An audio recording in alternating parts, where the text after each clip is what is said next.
زندگی سے لطف اٹھائیے۔ سبق نمبر 84، نرمی کا برتاؤ، دوسرا حصہ۔ نرمی کی اہمیت اپنی جگہ ہے، لیکن کبھی کبھی انسان کو بعض معاملات میں سختی بھی اختیار کرنی پڑتی ہے۔ دوسروں کی خیر خواہی میں حکمت کا تقاضا بھی یہی ہے کہ ہر معاملے کو اس کی اصل جگہ رکھا جائے۔ رسول اللہ صلی اللہ علیہ وسلم کبھی اپنی ذات کی خاطر غصے میں نہیں آتے تھے۔ ہاں، اللہ کی حرمت پامال کی جاتی تو آپ اللہ کے لیے بدلہ لیتے تھے۔ عمر بن خطاب رضی اللہ عنہ کی ملاقات ایک یہودی سے ہوئی۔ اس نے انہیں تورات کا کچھ کلام سنایا۔ عمر بن خطاب رضی اللہ عنہ کو وہ باتیں اچھی لگی۔ انہوں نے کہا کہ انہیں لکھ دو۔ یہودی نے وہ کلام لکھ دیا۔ عمر رضی اللہ عنہ تورات کا پرچہ نبی صلی اللہ علیہ وسلم کی خدمت میں لائے اور آپ کو پڑھ کر سنائی۔ رسول اللہ صلی اللہ علیہ وسلم نے یہ منظر دیکھا تو غصے میں آ گئے۔ آپ نے فرمایا، عمر بن خطاب، آپ اس شریعت پر شک کرتے ہیں؟ اس ذات کی قسم جس کے ہاتھ میں میری جان ہے، میں آپ کے پاس روشن اور صاف ستھری شریعت لایا ہوں۔ آپ ان یہود و نصارہ سے کچھ نہ پوچھے، وہ آپ کو حق بتائیں گے تو آپ اسے جھٹلائیں گے، اور باطل بتائیں گے تو آپ اس کی تصدیق کریں گے۔ اس ذات کی قسم جس کے ہاتھ میں میری جان ہے، اگر موسیٰ زندہ ہوتے تو انہیں بھی میری پیروی کے بنا کوئی چارہ نہ ہوتا۔ جی ہاں، ہم نرمی کی بات کر رہے ہیں، لیکن کبھی کبھار سختی اختیار کرنا اور غصے کا اظہار کرنا بھی ضروری ہوتا ہے۔ نبوت کے ابتدائی دنوں میں رسول اللہ صلی اللہ علیہ وسلم کعبہ میں آتے، قریش اپنی مجلسوں میں ہوتے، آپ ان کی طرف توجہ کیے بغیر نماز شروع کر دیتے۔ ایک روز قریش کے بڑے لوگ حتیم میں اکٹھے تھے۔ انہوں نے رسول اللہ صلی اللہ علیہ وسلم کا تذکرہ کیا اور کہنے لگے، جتنا صبر ہم نے اس آدمی کے متعلق کیا اتنا صبر کبھی نہیں کیا۔ اس نے ہمارے عقل مندوں کو بیوقوف جانا، ہمارے باپ دادوں کو برا بھلا کہا، ہمارے دین میں کیڑے نکالے، ہماری ایکتا کو پارا پارا کر دیا، ہمارے خداؤں کو گالیاں دی۔ اب ہمارے صبر کا پیمانہ فل ہو چکا ہے۔ وہ یہی باتیں کر رہے تھے کہ رسول اللہ صلی اللہ علیہ وسلم تشریف لائے۔ آپ آئے اور حجر اسود کو بوسہ دیا اور کعبہ کا طواف کرنے لگے۔ پہلے پھیرے پر قریش کے لوگوں نے کوئی بیہودہ بات کہی، غصے سے آپ کا چہرہ لال ہو گیا، لیکن آپ نے درگزر کیا۔ دوسرا چکر پر انہوں نے پھر کوئی بری بات کہی، غصے کی وجہ سے آپ کا رنگ بدل گیا، پھر بھی آپ نے خاموشی سے طواف جاری رکھا۔ تیسری بار انہوں نے پھر وہی بات کہی تو آپ ٹھہر گئے اور فرمایا، قریش کے لوگوں، کیا تم سن رہے ہو؟ اس ذات کی قسم جس کے ہاتھ میں میری جان ہے، میں تمہارے پاس ذبح کا حکم لے کر آیا ہوں۔ یہ کہہ کر بہادر و بے خوف رسول اللہ صلی اللہ علیہ وسلم ان کے سامنے کھڑے رہے۔ قوم نے صادق و امین کی زبان سے یہ دھمکی سنی تو انہیں سانپ سونگھ گیا، وہ کانپ اٹھے۔ ان پر اس قدر رعب طاری ہوا کہ ہر آدمی اچھی بات کہہ کر آپ کی خوشنودی حاصل کرنے لگا۔ انہوں نے کہا، ابو القاسم، آپ ہدایت پائے ہوئے ہیں، جائیے، آپ جاہل نہیں ہیں۔ رسول اللہ صلی اللہ علیہ وسلم چلے آئے۔ جی ہاں، اذا قیل حلم قل فللحلم موضع وحلم الفتى فی غیر موضعہ جہل۔ جب کہا جائے تحمل اور بردباری تو کہو تحمل کا بھی ایک مقام ہے، نوجوان کا بیجا تحمل کرنا جہالت ہے۔ سیرت سے معلوم ہوتا ہے کہ رسول اللہ صلی اللہ علیہ وسلم کے مزاج پر ہمیشہ نرمی رہا کرتی تھی۔ یاد رہے کہ نرمی سے مراد بزدلی نہیں، نرمی کا مطلب نرمی ہی ہے۔ نرمی کی صفت اپنانے سے معاملات کیوں کر سلجھتے ہیں، اس کا اندازہ اس واقعے سے ہوگا۔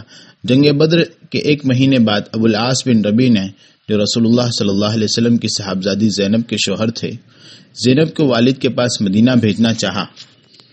ادھر نبی صلی اللہ علیہ وسلم نے زید بن حارثہ اور ایک انصاری کو مکہ روانہ کیا اور فرمایا، یاجج کے وادی میں ٹھہرے رہنا، زینب وہاں سے گزرے گی، تم اسے ساتھ لے کر مدینہ آ جانا۔ ابو العاص نے زینب رضی اللہ عنہا سے کہہ دیا کہ وہ تیاری کرے۔ زینب اپنا سامان اکٹھا کرنے لگی۔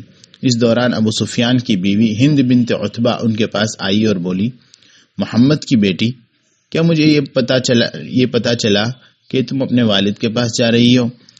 زینب کو خطرہ ہوا کہ کہیں ہند انہیں دھوکہ نہ دے۔ زینب نے کہا، نہیں، ایسی تو کوئی بات نہیں۔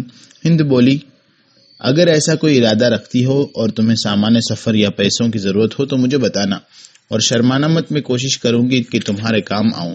عورتوں کا آپس میں وہ تکلف نہیں ہوتا جو مردوں کے درمیان ہوتا ہے۔ زینب کہتی ہیں واللہ میں سوچ رہی تھی کہ اس کی نیت ٹھیک ہے، پھر بھی مجھے ڈر ہوا اور میں نے اسے اپنا ارادہ اظہار نہ کیا۔ زینب رضی اللہ عنہ کی تیاری مکمل ہوئی تو ان کے شوہر کو ڈر لگا کہ وہ خود انہیں لے کر نکلا تو قریش کو پتہ چل جائے گا کہ زینب جا رہی ہے۔ اس نے اپنے بھائی کنانہ بن ربیع کو کہہ دیا۔ کنانہ بن ربیع سواری لے کر آیا، زینب سوار ہوئی۔ کنانہ نے کمان اور ترکش کندھے سے لٹکائے اور مہار پکڑ کر چل دیا۔ دن کا وقت تھا، قریش نے انہیں جاتے دیکھا تو آپس میں کہنے لگے محمد نے بدر میں ہماری بڑی تعداد کو مار دیا ہے اور اب اس کی بیٹی یوں اطمینان سے چلی جائے، واللہ ایسا نہیں ہوگا۔ چند لوگ ان کا پیچھا کرنے کے لیے نکلے اور ذو طویٰ کے مقام پر انہیں جا لیا۔ سب سے پہلے حبار بن اسود پہنچا، اس نے زینب رضی اللہ عنہا کو نیزہ دکھایا۔ وہ ہودج میں سوار تھی اور حاملہ تھی، ڈر سے ان کا حمل گر گیا۔ قریش کے لوگ آتے جا رہے تھے، ان کے پاس ہتھیار تھے۔ ادھر زینب رضی اللہ عنہا کے ساتھ دیور کنانہ بن ربیع کے سوا کوئی نہیں تھا۔ کنانہ نے یہ منظر دیکھا تو گھٹنوں کے بل زمین پر بیٹھا، ترکش الٹ دیا اور تیروں کی ایک لائن بنا دی، پھر بولا واللہ جو شخص بھی میرے قریب آیا میں اسے تیروں سے چھلنی کر دوں گا۔ کنانہ بڑا ماہر تیر انداز تھا، لوگ اس کا مقابلہ کرنے سے جھجکے اور دور کھڑے اسے دیکھنے لگے۔ کنانہ پیٹھ پھیر کر جا سکتا تھا اور نہ وہ اس کے قریب آنے کی ہمت کرتے تھے۔